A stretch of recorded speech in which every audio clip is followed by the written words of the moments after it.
जय गुरुदेव। नारायण रतन ज्योतिष केंद्र में आप सभी का हार्दिक स्वागत है। आज हम जिस विषय पर बात कर रहे हैं वह है आसन। जो नए नए साधक होते हैं उनको बड़ा भ्रम रहता है कि वे कौन से आसन का प्रयोग करें जिससे उनको सफलता सिद्धि मिले।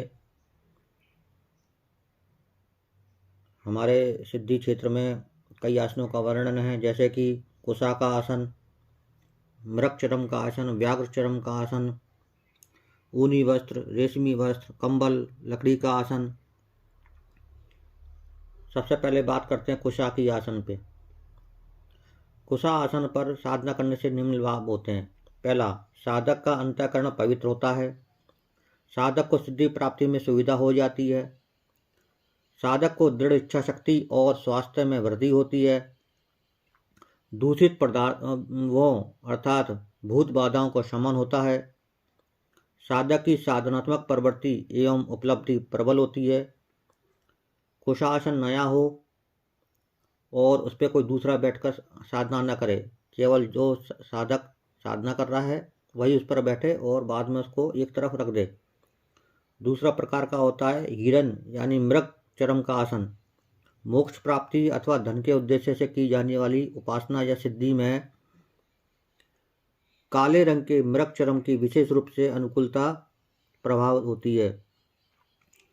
इसके बाद आता है व्याघ्र चरम यानी शेर या तेंदुए का चमड़ी से बना हुआ आसन। यह रजोगुणी आसन होता है। यह भगवान शिव को अत्यंत प्रिय है। राजसिक वृत्ति वाले साधकों द्वारा राजसिक उद्देश्यों की पूर्ति की जाने वाली साधना में इसका प्रयोग विशेष प्रभावशाली होता है। सिंह के स्वभाव वाले लगभग सभी गुण इनमें आंशिक रूप से विद्यमान रहते हैं।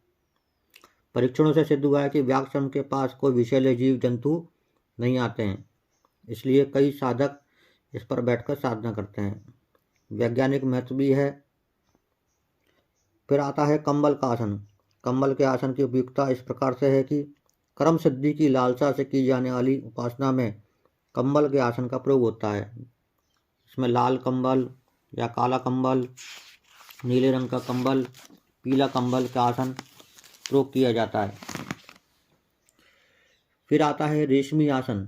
रेशमी वस्त्रों से बने हुए आसन में का भी लाभ रहता है। इस पर बैठकर जप व सिद्धि साधना करने वाला साधक की शारीरिक विद्युत शक्ति पृथ्वी में प्रवेश नहीं कर पाती है।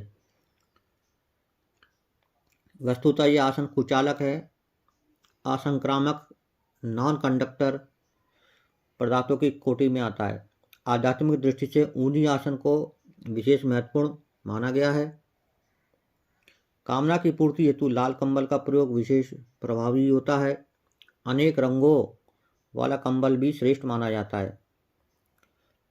अब सबसे जरूरी बात आती है कि सिद्धि काल में कौन कौन से आसन का प्रयोग नहीं करना चाहिए जो वर्जित आसन में माने गए हैं। पहला, बांस के बनाए आसन पर बैठकर कभी भी जप नहीं करना चाहिए, उससे दरिद्रता आती है। पत्थर का आसन साधक को व्याधिग्रस्त करता है, इसलिए यदि पत्थर पर बैठ के साधना कर रहे हैं तो पत्थर के ऊपर ऊनी या कंबल का आसन जरूर बिछा लें। धरती पर बैठकर यदि अपन बिना आसन के साधना करते हैं अर्थात खुली भूमि पर उपासना करने वाले साधक दुख से आक्रांत होते हैं तथा उनकी साधना का फल आदि धरती प्राप्त कर लेती है। छेद वाली लकड़ी यानी घुन वाली काष्ठ के आसन का प्रयोग दुर्भाग्यकारी माना गया है। तिनकों के बने आसन का प्रभाव साधक को धन हानि और यश क्षीण का संताप देता है। पत्तों से निर्मित आसन मानसिक विभ्रम उत्पन्न करता है और सामान्य वस्त्र, कपड़ा तथा कुर्सी का प्रयोग भी साधना में निंदित कहा गया है। इन सब बातों को नए साधक को ध्यान रखना चाहिए और उसी प्रकार से जैसा वर्णन किया गया है साधना में उसके अनुसार आसन का प्रयोग करना चाहिए। जय गुरुदेव।